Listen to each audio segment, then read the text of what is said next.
If you take nothing from this 24 minutes, I want you to take this. As IT people, we need to stop servicing locations and start servicing people.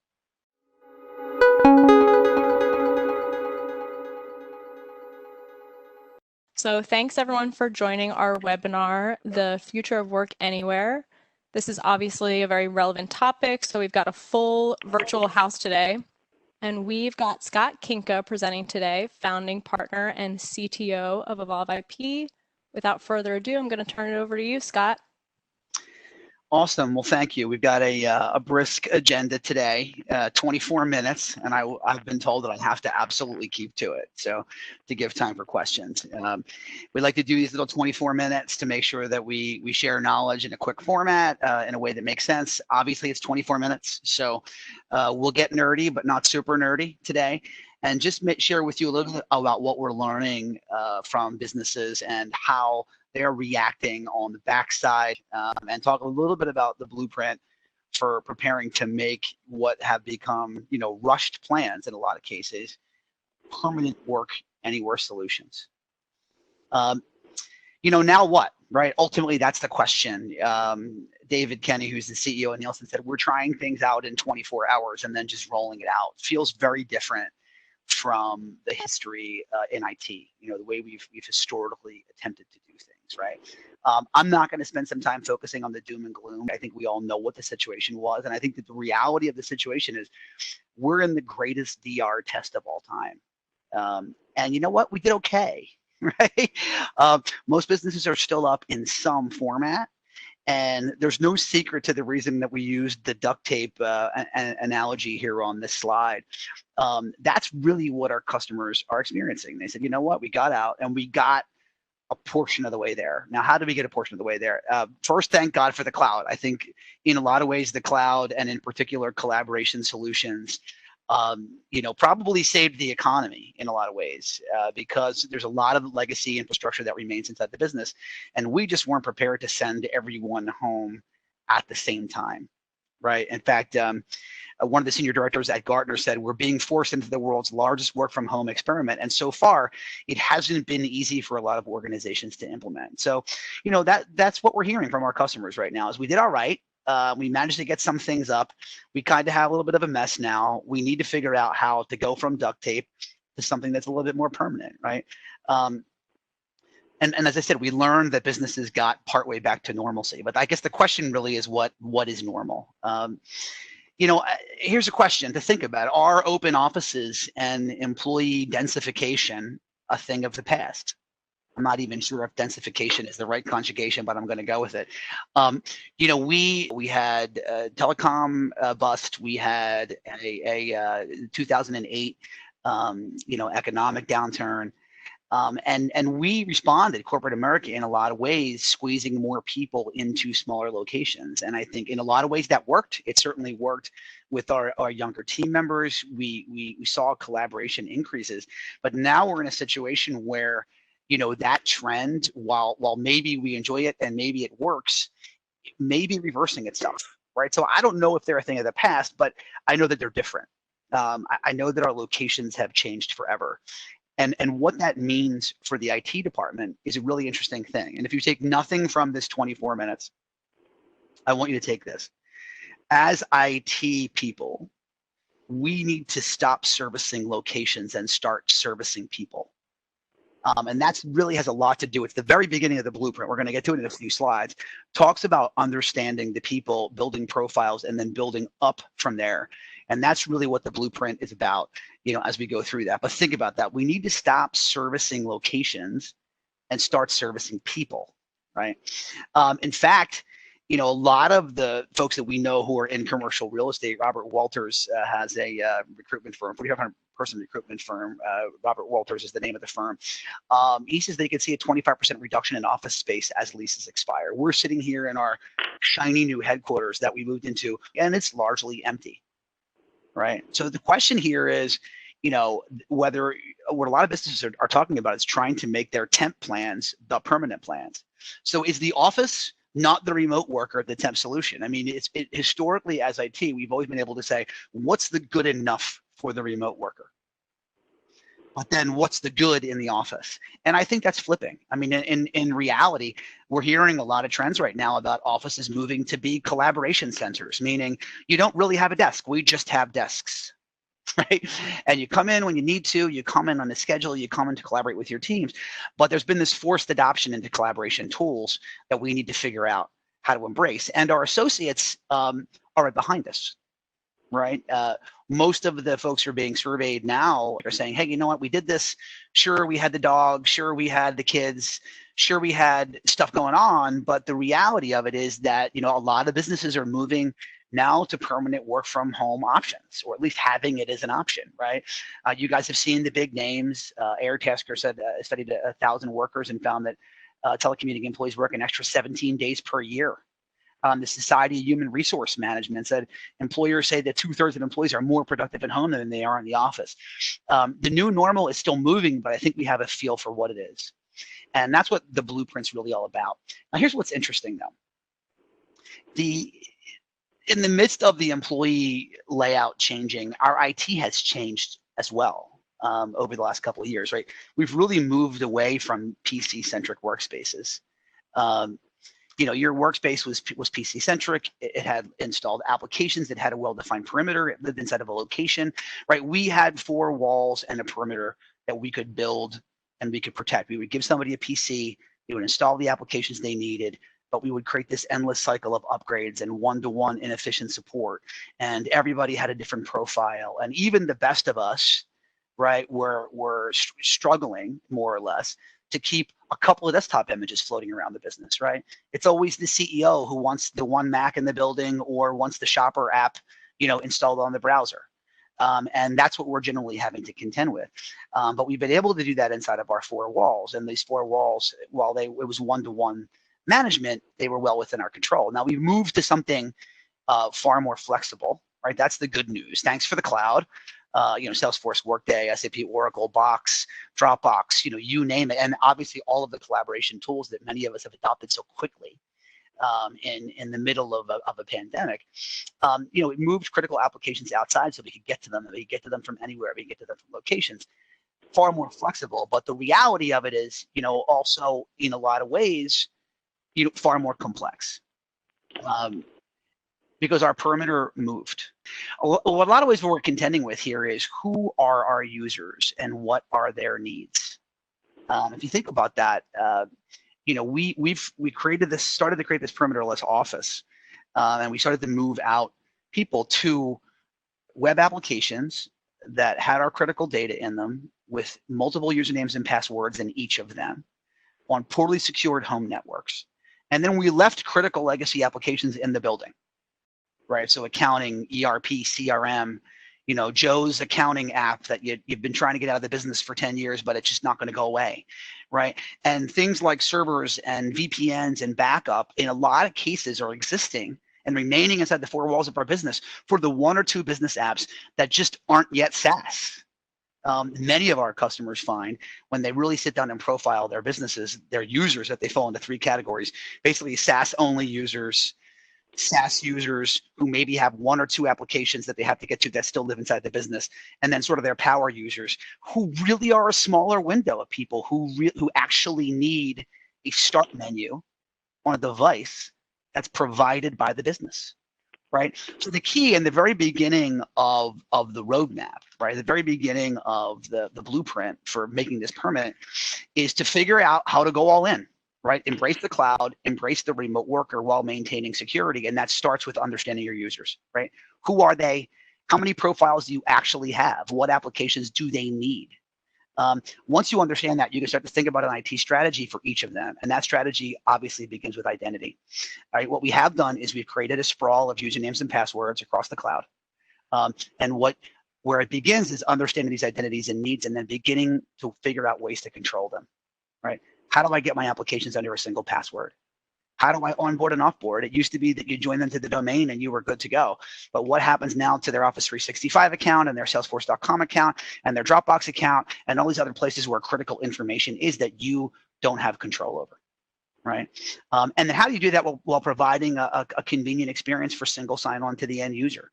How do you deploy multi-factor authentication and not have to do it 10 times, once for each individual application that you have out there in the cloud, right? Once you contain the identity, you have control.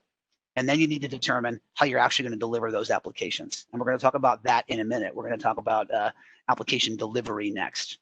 But identity management, orchestration, single sign-on, multi-factor authentication, how many SaaS apps, how many legacy line of business apps do you have DAS users potentially out there? We'll talk about that in a minute. But start with your identities. Getting back to that perimeter thing, this is a Gartner image I just wanted to share with you. It looks outrageously complicated, but in reality, what you see on the left is what our business looked like, right? On-premise data centers, corporate Wi-Fi, client managed tools and domain joined PCs and corporate owned lockdown PCs and offices. And we couldn't be further from that today. And ultimately that takes you to the second section to be thinking about, which is really securing your devices and networks. So, once you've controlled your identity, you need to think about how your users are going to work. And this is really the second part of the blueprint. What's the device? Is the device work supplied? Are you allowing them to bring their own device? If they are bringing their own device, what's your replacement policy? If they happen to break it or lose it, are you going to pay for it, or do they have to go get their own? Is that part of the work scenario? What about their network quality? We've had many customers come to us and say, you know what, this all worked. We got home, everybody's meeting online, but we have different equipment, different cameras, different headsets, different audio, crappy networks, good networks, right? How do we make this consistent?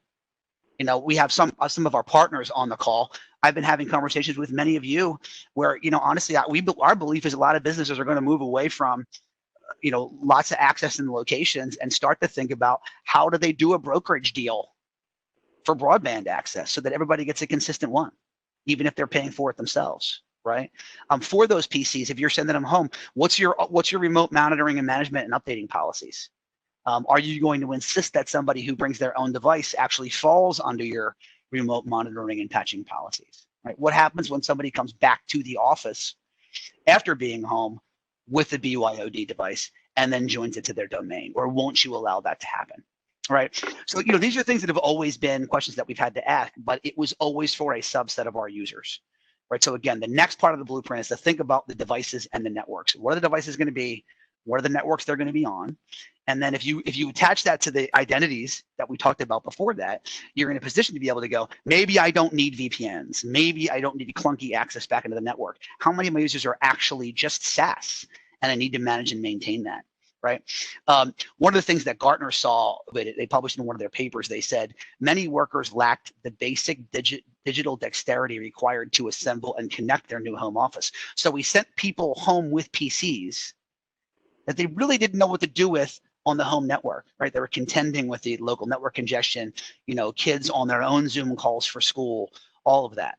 Right. So that's the next part, is to think about the corporate supplied PCs, to think about where the edge of your corporate network is, and then to consider, are there other technologies? Do I need to be on a VPN? Can I get all this stuff pushed out? How do I SaaSify the applications in my business that aren't SaaS yet today? Okay.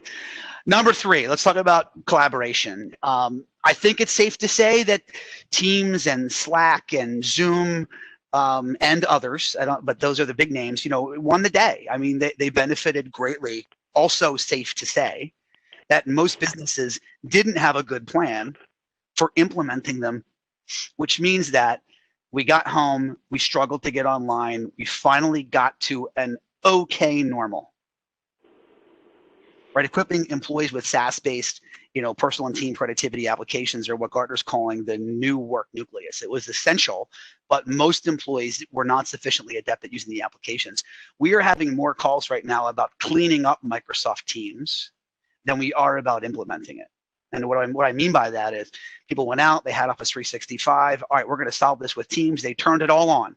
File sharing permissions and team collaboration and the ability to create teams. And now they have a place to have meetings, and a completely unreliable, not backed up, unstructured, and potentially insecure way of sharing files and communication. And they're coming in and saying, all right, how do we go ahead and clean all of that up right now? And collaboration isn't just about technology, right? It requires thoughtful planning, policies, expectations. And one other thing to think about here as you're thinking about collaboration is it's not just about video conferencing, right? It's about everything else that's now going into the collaboration tool that used to be in an area that you controlled. Right, if we're a Microsoft Teams shop and we distribute Microsoft Teams and support it. So I'll use that as an example.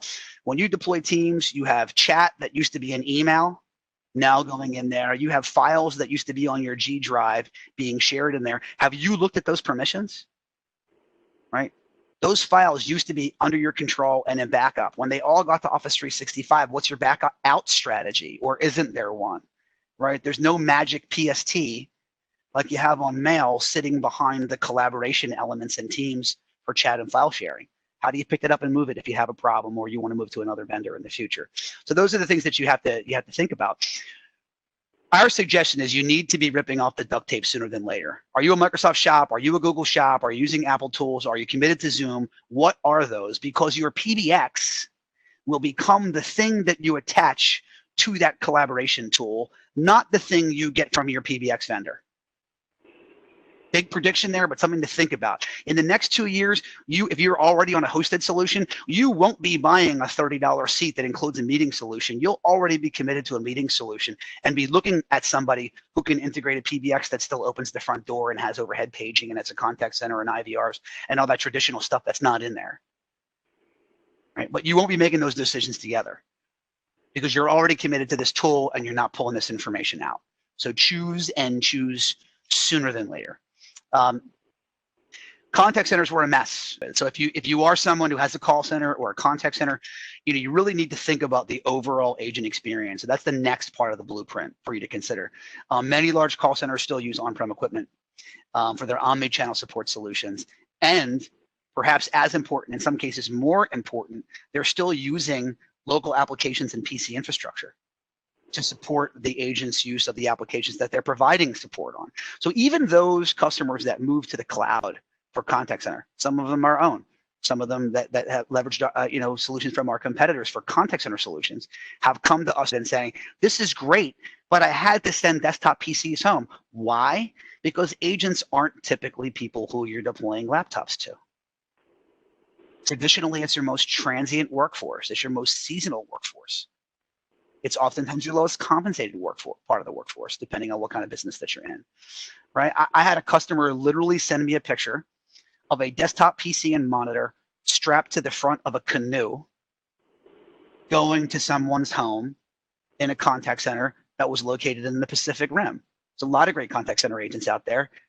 The Philippines, stuff in India, Malaysia, areas like that are very hot for agents right now, and many of them use a cloud-based contact center, but they still have to worry about the application infrastructure, right? So when you're thinking about supporting home agents, it's not just a unified versus overlay discussion around a contact center solution, but it's also about what are those key integrations, what are your rules of engagements, what are your KPIs, what are those other applications, how are they going to work? Go back to that first step. What's the contact center agent profile? What are the apps they need? Are they SaaS? How do I secure it? How do I orchestrate them? How do I onboard them? How do I offboard them quickly? All right, so again, we're servicing people, not servicing locations. All right, so that fourth portion is really about working from anywhere with support agents. Now, once you're able to do that, that puts us all in a great position to hire anywhere. Hire anywhere for the future of our business. As locations, become less important and people become more important. That also means that you can seek out people and not seek out people's proximity to the location. But every one of those steps, and I'll just go back to go through them, remain incredibly important. I'll hit them really quick. Who are our users and what are their needs? What are the applications that they need? How do I manage the identities if they're using multiple applications? Are they just SaaS? Do they need legacy line of business applications? Maybe they need a start menu. How am I going to deliver that, right? Once we've determined those people, what are the devices that they're going to use? Are they theirs? Are they ours? How do we manage them if they're ours and they're at home? What do we think about network and consistency? Do we still need that VPN, or do we really just need to weed that one last app, Joe's accounting app, out of the business and get that up in the cloud, right? Embrace your collaboration solution. You went there to solve a really immediate need, but now it's time to make it permanent. There are vendors, Evolve IP among them, who can help you come in and clean up those implementations, and also think about what that means to integrate traditional hybrid technology to support the regular PBX functions that do matter inside the four walls of the business, because your locations might be de-emphasized, but they're not going away. All right. Think about your agents. Don't forget about them. And it's not just about the ability for them to take phone calls. It's also about the applications they need to use. And the device management strategy is just, if not more important in this agent scenario. Once you go through those, however, you've got the option to hire anywhere, find and employ better candidates, simplify your onboarding and terminations, and reduce your expenses across all of that. So those are the high-level topics. What you're able to do, if you're interested in seeing much more depth on each of these topics, what we would ask you to do is head to evolveip.net/blueprint. Get yourself a copy of the blueprint document. Certainly that's a good way and a good means to sort of start your own planning to think about the permanence of these things. Of course, I would be remiss if I didn't mention, obviously, Evolve IP, workanywhere.net. This is what we do. Obviously been in collaboration for a really long time, and unified communications. We deliver the best of breed collaboration solutions from Microsoft and Cisco unified together in a hybrid scenario that supports both work from home and collaboration natively inside of Teams, and premise-based PBX, oriented, physical needs. That's all part of that unified communication suite. We offer desktop as a service and identity management solutions to help that work from home, device, RMM, identity management, SaaS unification topic we were talking about. We're a Gartner acclaimed contact center as a service vendor as well, uniquely positioned there not only to help your agents get home from a phone call and chat perspective, but also leveraging that identity management and desktop service as a service platform to be able to deliver them their applications in a way that you can secure, regardless of whether it's your PC or theirs. So with that, I'm going to open it up for questions in the chat, and hopefully we can have a few minutes of spirited discussion before we all let you get back to your day.